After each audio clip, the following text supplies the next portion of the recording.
चलिए आज एक ऐसे ग्रंथ की दुनिया में चलते हैं जो अपने आप में एक पूरा ब्रह्मांड है। जी हाँ, आज हम बात करने वाले हैं देवी भागवत पुराण की। एक योद्धा, एक माँ और एक रक्षक, परम ब्रह्मांडीय शक्ति। नाम लेने से पहले बस इन किरदारों के बारे में सोचिए। इस किताब के मुताबिक ये सब कोई अलग अलग हस्तियां नहीं, बल्कि एक ही शक्ति के कई रूप हैं।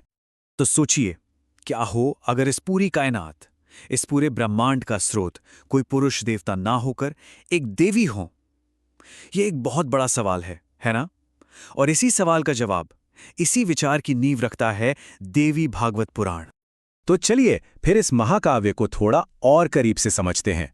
देखते हैं कि देवी भागवत पुराण का ढांचा कैसा है, इसके मुख्य विचार क्या हैं और आखिर क्यों ये इतना खास माना जाता है। अच्छा, एक बात और, ये कोई सीधी सीधी कहानी की किताब नहीं है। असल में ये ऋषियों के बीच हुई एक बहुत लंबी बातचीत है, एक संवाद, और इसे संकलित किया है महान ऋषि व्यास ने। ये जो सवाल जवाब का तरीका है ना, यही इसे एक आध्यात्मिक चर्चा बना देता है, जहां ज्ञान एक पीढ़ी से दूसरी पीढ़ी तक पहुंचता है। अब आते हैं इस ग्रंथ के दिल पर, इसके सबसे अहम हिस्से पर, यानी इसके मूल दर्शन पर। और वो दर्शन ये है कि हर चीज से ऊपर सबसे सर्वोच्च हैं देवी, यानी दिव्य माता।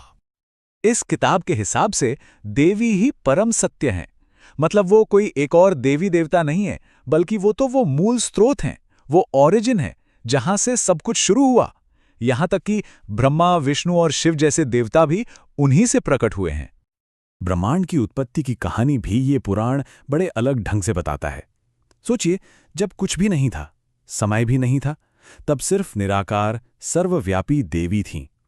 फिर उन्होंने अपनी इच्छा से सृष्टि रचने के लिए ब्रह्मा को प्रकट किया, सृष्टि को चलाने और संभालने के लिए विष्णु को, और आखिर में ब्रह्मांडीय विघटन के लिए शिव को। तो इसका मतलब ये हुआ कि जो प्रसिद्ध त्रिमूर्ति है, ब्रह्मा, विष्णु, शिव, वो भी देवी की ही शक्ति का विस्तार हैं। तो ठीक है, देवी की सर्वोच्चता तो स्थापित हो गई, लेकिन कहानी यहीं खत्म नहीं होती। अब ये पुराण हमें ले चलता है ब्रह्मांड की सबसे पहली, सबसे बड़ी लड़ाई की तरफ। एक ऐसी कहानी जो बताती है कि कैसे सृष्टि शुरू होते ही उस पर खतरा मंडराने लगा था। कहानी कुछ यूं है कि जब सृष्टि की शुरुआत हो रही थी, तब भगवान विष्णु अपनी योग निद्रा में थे, मतलब एक तरह के गहरे ध्यान में। और उसी वक्त उनके कानों के मैल से दो खतरनाक राक्षस पैदा हुए, मधु और कैटब। और पैदा होते ही ये नए नवेले ब्रह्मांड के लिए एक बहुत बड़ा खतरा बन गए। और इन राक्षसों ने कोई छोटा मोटा काम नहीं किया। उन्होंने सीधा रचनाकार ब्रह्मा से ही पवित्र वेदों को चुरा लिया। अब देखिए, वेद सिर्फ किताबें नहीं हैं, वो तो ब्रह्मांड का ब्लूप्रिंट हैं। सारा ज्ञान, सारी व्यवस्था उन्हीं में है। तो वेदों को चुराने का मतलब था ब्रह्मांड को शुरू होने से पहले ही अज्ञान और केओस में डुबो देना। अब इस मुश्किल घड़ी में खुद ब्रह्मा भी कुछ नहीं कर पा रहे थे। तब उन्होंने किसकी मदद मांगी? परम देवी की। उन्होंने देवी की स्तुति की, और ये देवी ही थीं जिन्होंने बीच में आकर भगवान विष्णु को उनकी योग निद्रा से जगाया, ताकि वो इस संकट का सामना कर सकें। देखिए, यहां फिर से ये बात साबित होती है कि असली सत्ता किसके हाथ में है। और जैसे ही देवी ने उन्हें जगाया, भगवान विष्णु ने हयग्रीव का रूप लिया, यानी घोड़े के सिर वाला अवतार। इसी रूप में उन्होंने मधु और कैटब का वध किया, वेदों को वापस हासिल किया और ब्रह्मा को सौंपकर ब्रह्मांड में फिर से व्यवस्था कायम की। चलिए, अब इस पुराण की शायद सबसे जानी मानी कहानी की तरफ बढ़ते हैं।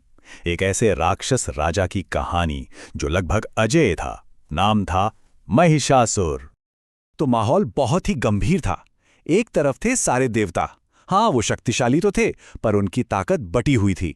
और दूसरी तरफ था महिषासुर, जिसे वरदान मिला हुआ था कि उसे कोई भी पुरुष नहीं मार सकता। बस इसी वरदान के दम पर उसने स्वर्ग पर कब्जा कर लिया और सभी देवताओं को वहां से भगा दिया।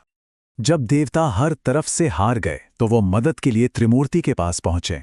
तब हताशा में सभी देवताओं ने अपनी अपनी दिव्य ऊर्जा, अपने तेज को एक जगह इकट्ठा किया।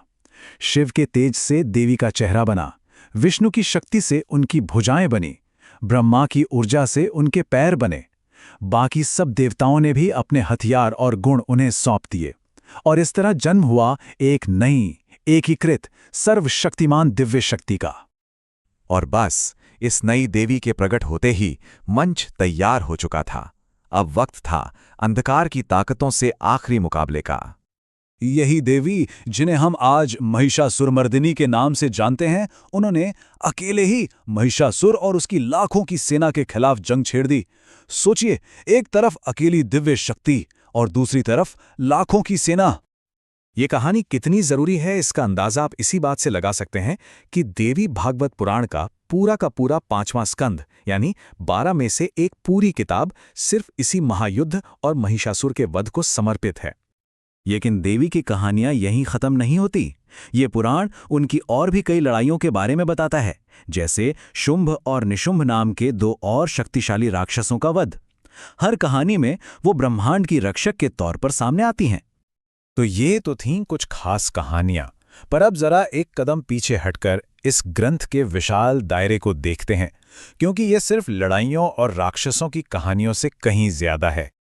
अगर हम इसकी 12 किताबों यानी स्कंधों को देखें तो पता चलता है कि इसमें कितनी तरह की बातें हैं। पहली 2 किताबें सृष्टि के बारे में हैं, नारद के सवालों के बारे में हैं। फिर तीसरी चौथी किताब देवी के स्वभाव और उनके दिव्य लोक के बारे में बताती हैं।